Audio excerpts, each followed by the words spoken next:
መጽሐፈ ተግሣጽ የይሁዳ ንጉሥ የሕዝቅያስ ወዳጆች ያለ ጥርጥር የጻፉት የተለያየ የሰሎሞን ተግሣጽ ነው። የእግዚአብሔር ክብር ነገርን ይሰውራል፣ የንጉሥ ክብር ግን ነገርን ያከብራል። ሰማይ ከፍ ያለ ነው፣ ምድርም ጥልቅ ነው። የንጉሥ ልብም እንዲሁ አይታወቅም። ያልጠራውንም ብር አጥራው፣ ፈጽሞም ይጠራል። ከንጉሡ ፊት ክፉዎችን አጥፋ፣ ዙፋንም በጽድቅ ይቀናል። በንጉሥ ፊት አትታበይ፣ በእግዚአብሔርም ፊት አትመጻደቅ። በመኳንንት ስፍራ አትቁም፣ በመኳንንት ፊት ከምትዋረድ ወደዚህ ከፍ በል ብትባል ይሻልሃልና። ዓይኖችህን ያዩትን ተናገር፣ ኋላ እንዳትጸጸት ለጥል ፈጥነህ አትውጣ። ክርክርን ከባልንጀራህ ጋር ተከራከር፣ ሚስጥሩንም አትግለጥ። ባልንጀራህ በነቀፈህ ጊዜ ወደ ኋላህ ተመለስ፣ ባልንጀራህም እንዳይነቅፍህ ቸል አትበለው። ጠብህም ክርክርህም ከእርሱ አያርቅህም። ሚስጥሩን ብትገልጥ ግን የሞት ያህል ይሆንብሃል። ጸጋና ወንድማማችነትም ነፃ ያደርጋል።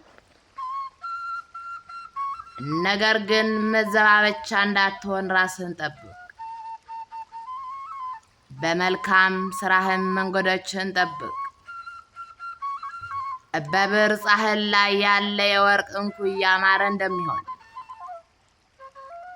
በየመልኩ የሚናገሩት ቃልም እንዲሁ ነው። በወርቅ ጉትቻ ላይ ያለው ዋጋው ብዙ የሆነ ሰርዲዮን የሚባል የዕንቁ ፈርጥ ያማረ እንደሆነ እንደዚሁ የብልህ ነገር በሚሰማ ሰው ጆሮ ያማረ ነው። በመከር ወራት በቆላ የውርጭ ደስ እንደማያሰኝ እንዲሁ የታመነ መልእክተኛ ለላኩት ይጠቅማል። የጌቶችን ነፍስ ያሳርፋልና። በሐሰተኛ ሀብት የሚመኩ ሁሉ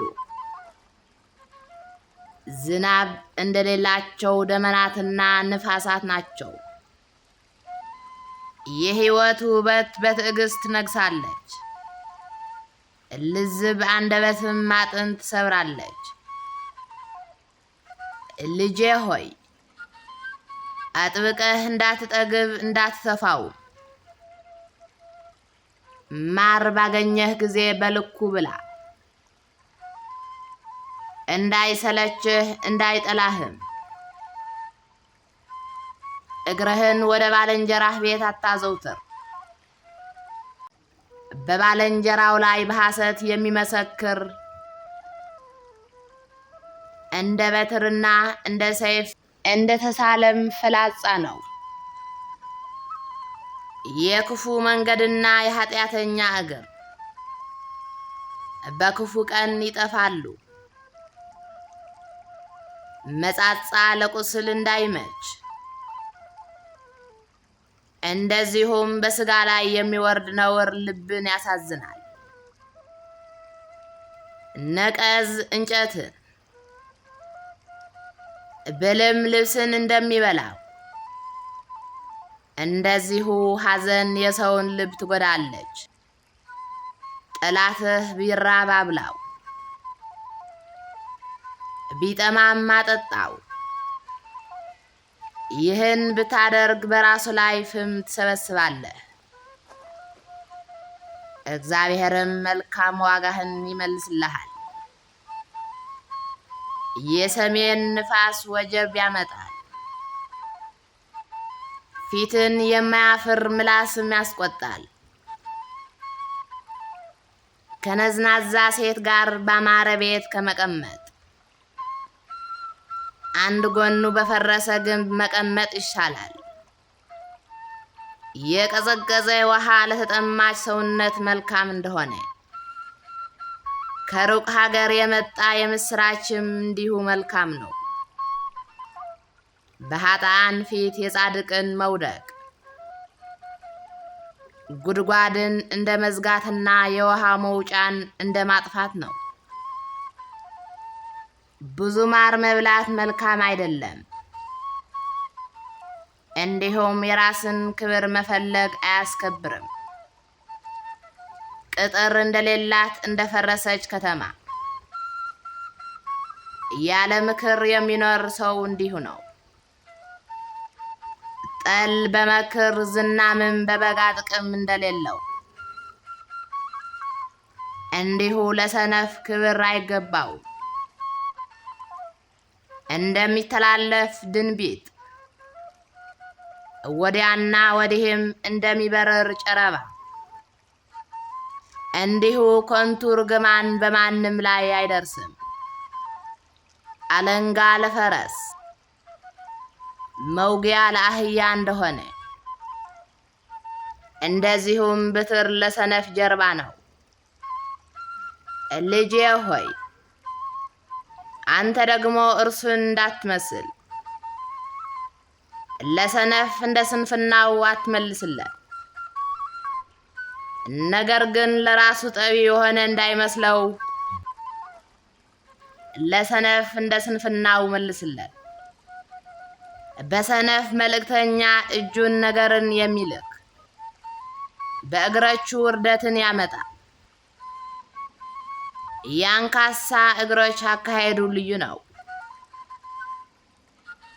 እንዲሁም በደል በሰነፎች አፍ ነው። ለሰነፍ ክብርን የሚሰጥ ድንጋይን በወንጭፍ እንደሚያስር ነው። እሾህ በሰከራም እጅ እንደሚሰካ እንዲሁም መገዛት በሰነፎች እጅ ነው። ያላዋቂ ሰውነት ሁሉ ብዙ ይታወካል፣ አሳቡ ይበታተናልና። ወደ ትፋቱ የሚመለስ ውሻ የተጣለ እንደሆነ በክፋቱ ወደ ኃጢአቱ የሚመለስ አላዋቂም እንዲሁ ነው። ኃጢአትን የምታመጣ ኅፍረት አለች፣ ክብርንና ጸጋን የሚያመጣ ኅፍረትም አለ። ለራሱ ጠቢብ የሆነ የሚመስለውን ሰው አየሁ። ከእርሱ ይልቅ ለአላዋቂ እጅግ ተስፋ አለው። ታካች ሰው በላኩት ጊዜ አንበሳ በመንገድ አለ፣ በሜዳም ገዳዮች አሉ ይላል። ሳንቃ በሚያጠፋው ላይ እንደሚዞር እንዲሁ ታካች ሰው ባልጋው ላይ ይመላለሳል።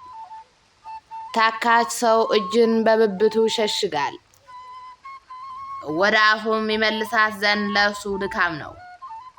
ታካች ሰው መልእክትን በአጥጋቢ ሁኔታ ከሚመልስ ሰው ይልቅ ለራሱ ጠቢብ የሆነ ይመስለዋል። አልፎ በሌላው ጠል የሚደባለቅ የውሻን ጅራት እንደሚይዝ ነው። ይድኑ ዘንድ የሚወዱ ለሰው ነገርን እንደሚያወጡ እንደዚሁ ነገርን የሚቀበል አስቀድሞ ይወድቃል። ባልንጀራቸውንም የሚያታልሉ ሁሉ እንደዚሁ ናቸው። ካወቁባቸውንም በኋላ በጨዋታ አደርግ ነው ይላሉ። በእንጨት መታጣት እሳት ይጠፋል፣ በእንጨት ብዛትም እሳት ይነዳል። ቁጥ በሌለበትም ዘንድ ጠብ ጸጥ ይላል። ከሰል ፋምን እንጨትንም እሳትን እንዲያበዛ እንዲሁ ተሳዳቢ ሰው ለጠብና ለክርክር ነው። የአታላዮች ቃል ደካማ ነው፣ ነገር ግን የምህረት መዝገቦችን ይሰብራል።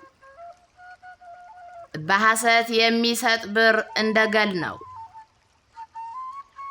በሸክላ ዕቃ ላይ የሚለበጥ ብር ግብዝ እንደሆነ እንደዚሁም ልዝቦች ከንፈሮች ያዘነች ልብን ይሸፍናሉ።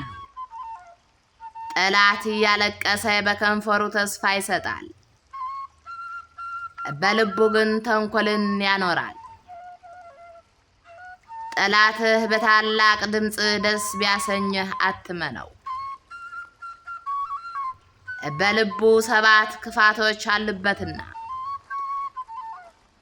ጠላትነትን የሚሸሽግ ተንኮልን ይሰበስባል። አዋቂ ግን በጉባኤ መካከል በደልን ይገልጣል። ጉድጓዱን ለባልንጀራው የሚምስ ራሱ ይወድቅበታል። ድንጋይንም የሚያንከባልል በላዩ ይገለበጥበታል። ሐሰተኛ ምላስ እውነትን ትጠላለች። ዝም የማይል አፍም ክርክርን ያመጣል። ነገ የሚያመጣውን ምን እንደሆነ አታውቅምና ነገ በሚሆነው አትመካ። ሌላ ያመስግንህ እንጂ አፍህ አይደለም፣ ባዕድ ሰው እንጂ ከንፈርህ አይደለም። ድንጋይ ከባድ ነው፣ አሸዋም ሸክሙ ጽኑ ነው። ከሁለቱ ግን ያላዋቂ ቁጣ ይከብዳል። ለቁጥና ቁጣን የሚያፋጥን ምሕረት የለውም። ቀናተኛን ግን የሚተካከለው የለም። የተገለጠ ዘለፋ ከተሰወረ ፍቅር ይሻላል። ከጥላት መልካም ማሳሳም የወዳጁ ንክሻ ይሻላል። የጠገበች ሰውነት የማር ወለላን ትንቃለች። ለተራበች ሰውነት ግን የመረረ ነገር ሁሉ ጣፋጭ ሆኖ ይታያታል። ከጎጆዋ ወጥታ እንደምትበር ወፍ እንደዚሁ ከሀገር ወጥቶ እንግዳ የሚሆን ተገዢ ይሆናል። በሽቶና በዕጣን በወይንም ልብ ደስ ይሰኛል። እንዲሁ ነፍስ በወዳጅ ምክር ደስ ይላታል። ወዳጅህንና የአባትህን ወዳጅ አትተው። አስቀድመህ ሳትነግረው በመከራህ ቀን ወደ ወንድምህ ቤት አትግባ። የቀረበ ወዳጅ ከራቀ ወንድም ይሻላል። ልጄ ሆይ ልቤ ደስ ይለው ዘንድ ጠቢብ ሁን። የሽሙጥንም ቃል ካንተ አርቅ። አዋቂ ሰው ክፋቶች በመጡበት ጊዜ ይሸሸጋል። አላዋቂዎች ግን ተከራክረው ጥፋትን ያመጣሉ። የሌላውን የሚያጠፋ ጠላት መጥተዋልና ልብስን አርቅ። ባልንጀራውን በታላቅ ቃል ማለዳ የሚመርቅ ሰው ከሚራገመው የሚተወው የለም። ፈሳሽ በክረምት ወራት ሰውን ከቤቱ ያወጣዋል። እንደዚሁም ነዝናዛ ሴት ባልዋን ከመልካም ቤቱ ታስወጣለች። የደቡብ ንፋስ ጽኑ ነው፣ በስሙ ግን ቀኝ ይባላል። ብረት ብረቱን ይስለዋል፣ ሰውም ባልንጀራውን ይስላል። በለስን የተከለ ፍሬዋን ይበላል፣ ጌታውንም የሚጠብቅ ይከብራል። ፊት ከፊት ጋር እንደማይመሳሰል እንዲሁም የሰው ልብ አይመሳሰልም። ሲኦልና ሞት እንደማይጠግቡ እንዲሁ የሰው ዓይኖች አይጠግቡም። በዓይኑ የሚገላመጥ በእግዚአብሔር ዘንድ ርኩስ ነው። ትምህርት የሌላቸውንም አንደበታቸውንም አይገቱም። ወርቅና ብር በእሳት ግለት ይፈተናሉ። ሰውም በሚያመሰግኑት ሰዎች አፍ ይፈተናል። የኃጥእ ልቡ ክፋትን ትፈልጋለች፣ ቀና ልቦና ግን ዕውቀትን ትሻለች። አላዋቂን በመዋረድ በጉባኤ መካከል ብትገርፈው አላዋቂነትንም አታስወግድለትም። የበጎችህን መንፈስ አስተውለህ እወቅ፣ በከብቶችህም ላይ ልብህን አኑር። ግዛትም ኃይልም ለዘላለም ለሰው አይደለም፣ ከትውልድ ወደ ትውልድ አይተላለፍምና። የምድረ በዳ ልምላሜን ጠብቅ፣ ደረቅ ሳርንም እጨድ፣ የተራራውንም ሳር ሰብስብ። በጎችን ለልብስ ገንዘብ ታደርግ ዘንድ መንጋዎችህም ይወዝ ዘንድ መስኩን ጠብቅ። ልጄ ሆይ ከኔ ዘንድ የጸናች ቃል አለች፣ ለሕይወትና ለቤተሰቦችህም ሕይወት የፍየል ወተትን እለብ።